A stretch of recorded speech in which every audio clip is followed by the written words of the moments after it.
Cất play đi. Ấy. Yeah, ডাঙৰ মাছ পালো আমি। হেল্ল' এভৰিৱান, আশা কৰিছোঁ ভালে আছে আৰু মোৰ ভাল আৰু পুনৰবাৰ স্বাগতম জনাইছোঁ মই আন এটি নতুন ভিডিঅ'লৈ। তো বেছি পলম নকৰি বলক তেন্তে আজিৰ ভিডিঅ'টো আৰম্ভ কৰোঁ।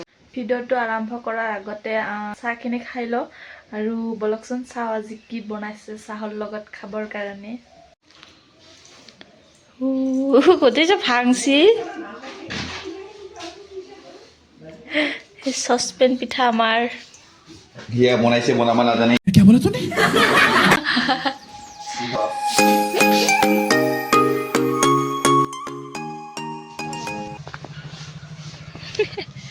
মানে চাহ খাই থাকোঁতে আৰু চম্পাপুৰীৰ মাত শুনা পাই ধনু পুৰা চম্পাপুৰী লাগে বুলি দৌৰি গ'ল, সেইকাৰণে চম্পাপুৰী কিনি দিলোঁ। আৰু আমি এতিয়া হাজবেণ্ডৰ লগত পুৰা মাছ মাৰিবলৈ আহিছোঁ আৰু পুৰা হাজবেণ্ড পানীত নুমি গৈছে আৰু আজি পুৰা ডাঙৰ মাছ উঠাম আৰু আমি সৰু মাছ নালাগে উঠাবা, ডাঙৰ মাছ উঠাও না কি গাইছ, ডাঙৰ মাছ খাম আজি।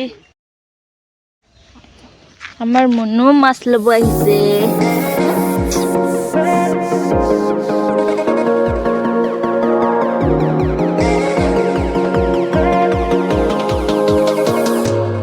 ডাঙৰ মাছ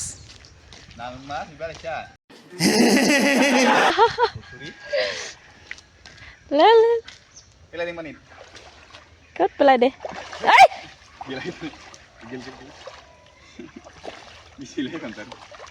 ৱাও, ডাঙৰ মাছ মাছ পালো আমি।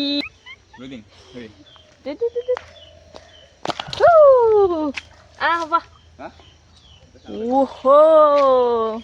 মজ্জা। अभी मजा आएगा ना भिड़ो বাহ বাহ বাহ, মই ঘৰত যাম।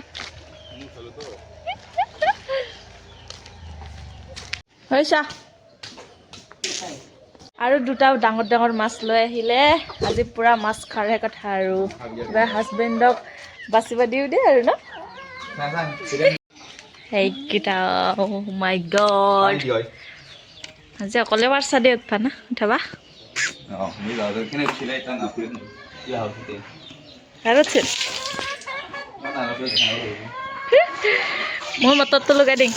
আমাৰ ফাইনেলি মাছ বাচা হৈ গ'ল। হাজবেণ্ডকে অকলে নিদিলোঁ দিচোন, ময়ো বাচিলোঁ বাৰু। আৰু মাছখিনি হৈছে এইখিনি, ভালকৈ দেখাই আছোঁ। এইখিনি হৈছে মাছখিনি, এইখিনি লৈ আহিলোঁ। এইবাৰ ধুনীয়াকৈ ফ্ৰাই কৰিম, পূৰা আণ্ডাৰ মণ্ডাৰ দেই আমাৰ ইয়াত। আৰু এইপানে মা ধুনীয়াকৈ খাৰ আঞ্জা বহাই দিছে, ধুনীয়া লাই কেঁচা কেঁচা লাই আছে। এতিয়া মই মাছখিনি বনাওঁগৈ। মাছখিনি বনাই আকৌ আমি বামুণী গাঁৱত যাম। ধুনীয়াকৈ বজাৰৰ পৰা আহিলোঁ, আহি পূৰা ভাত চাত খাই এতিয়া আকৌ আহিলোঁ আমি বাকৰিত, কাৰণ ইয়াতে ৰিহাৰ্চেল কৰি আছোঁ আমি। আৰু সিহঁতে এতিয়া বৰ্তমান আহি পোৱা নাই। আপোনালোকক আমাৰ বাকৰিখন দেখাওঁ অকণমান। প্ৰথমতে গেটখন খুলি ল'ব লাগিব। আমি দেহি আৰু মই আহিছোঁ।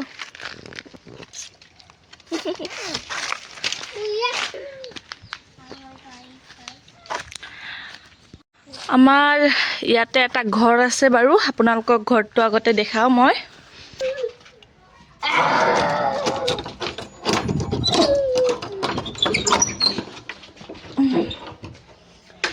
এইটো হৈছে আমাৰ ৰুম,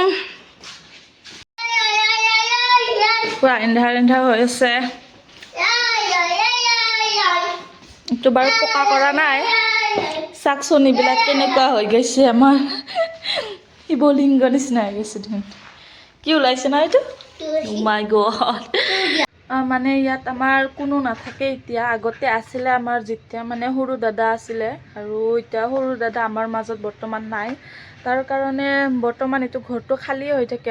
আৰু ইয়াতে আগতে মানে ব্ৰইলাৰ পুহিছিলে দাদায়ে, আৰু এতিয়া দাদাই নোহোৱাৰ পৰে আৰু ব্ৰইলাৰবিলাকো পোহা নাই। এনেকৈ মানে ঘৰ দুৱাৰ একদম মানে বেয়া হৈ গৈছে, কাৰণ মানুহ তেতিয়া ৰাখাক আছিলোঁ আৰু সেনেকৈ ঘৰ দুৱাৰো বেছিকৈ লাগিছিলে এতিয়া আৰু মানুহ যিহেতু নাই আৰু এতিয়া মানে ঘৰবিলাক সেনেকৈ আছে পৰি মানে ঘৰটো এনেকৈ আছে বৰ্তমান আৰু এইপানে আৰু এটা ঘৰ বনাম বুলি পেলাই থৈ দিছিলে আৰু এইবিলাক চাব পাৰে পচকুটা আনি থৈ দিছিলে ইয়াতে সেনেকৈ আছে আৰু এইপানেদি মানে পাকঘৰ বনাম বুলি কৈছিলে যিহেতু মানে ইয়াতে মানুহ থাকিলে হয় আৰু পাকঘৰটো এতিয়া বনোৱা নহ'ল কাৰণ এতিয়া মানুহ নাই আৰু সেনেকৈ আছে এতিয়া পূৰা চাব পাৰে দৰ্জাবিলাকো বেয়া হৈ যাই আছে লাহে লাহে কাৰণ ইয়াত বহুত আছে আৰু আগতে মানুহ আছিলে চাফা চুফা কৰি থ'ব পাৰিছিলে কিন্তু এতিয়া মানুহ চানুহ নাই যিহেতু তো ইয়ে আৰু ইমানেই আছিল ভিডিঅ'টো আৰু আপোনালোকক যদি ভিডিঅ'টো চাই ভাল পালে প্লিজ লাইক কমেণ্ট শ্বেয়াৰ কৰি দিবলৈ নাপাহৰিব আৰু যদি নতুন কোনোবা আহিছে তো প্লিজ মোৰ চেনেলটো ছাবস্ক্ৰাইব কৰি দিব আজিলৈ বাই বাই